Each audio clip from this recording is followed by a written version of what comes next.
I only added a few strawberries into the tea, but the chairwoman was suddenly shocked after drinking it. She seemed to realize that this cup of tea was made by the daughter she lost years ago. She immediately called her assistant when she heard. It was made by the new housekeeper. Her hand trembled slightly, and a faint thought rose in her heart. Maybe I was still alive years ago. She took me on a trip outside the city, but the moment she turned around, I vanished into the crowd since then. She suffered sleepless nights. Her schizophrenia relapsed, and only medication could calm her down. But I had already been trafficked to a remote village. In that dark house, my adoptive parents drugged my juice just to get money for their sons. Marriage. My adoptive mother smiled as she handed me the cup the moment I drank it. She smiled with satisfaction, saying the medicine would make them rich. That was when I realized they were going to sell me as the drug took effect. My body weakened. My mind blurred before I blacked out. My adoptive father had already finished the deal. Soon after I lost my innocence, I curled up in the corner, my tears soaking the floor outside. I could hear their laughter. Each sound cut into my heart like a knife. From that day on, I swore I would become rich and make them kneel before me, but at that moment my mind broke from the trauma. I smashed a bottle on the floor. My adoptive father cursed me for being insane. I looked up, my eyes filled with hatred. Just as I was about to fight back, my adoptive mother struck me from behind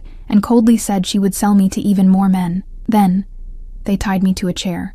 In that moment of despair, my brother secretly brought me a key. He whispered for me to run, saying they would never hurt him. So with tears in my eyes, I escaped. I ran toward the city for 2 days and 2 nights until I collapsed at the edge of town, homeless and broken. I cried my heart out by the roadside. Then 3 drunk men walked over. Their filthy laughter made my whole body tremble. I picked up a stone and fought back, then held a broken bottle to my neck, warning them not to come closer. That was the first time I learned to protect myself with desperation. The drunks ran away. In fear, my hands were shaking, but my eyes were no longer weak under the streetlight. I saw a job notice. It said high salary for a live-in housekeeper. So I decided to try, never expecting that this job would lead me back to my real family. The employer was my biological mother, and the man living there was an orphan she had adopted years ago. The moment the man saw me, he was drawn to me, then told me to change into a revealing uniform, promising a bonus. If I obeyed, I felt disgusted, but forced myself to endure it. Then I was asked to brew tea for the chairwoman. Seeing strawberries on the table, I suddenly remembered how happy I used to be whenever I drank strawberry tea as a child, thinking she had been sad lately. I decided to add some in, but after drinking that cup,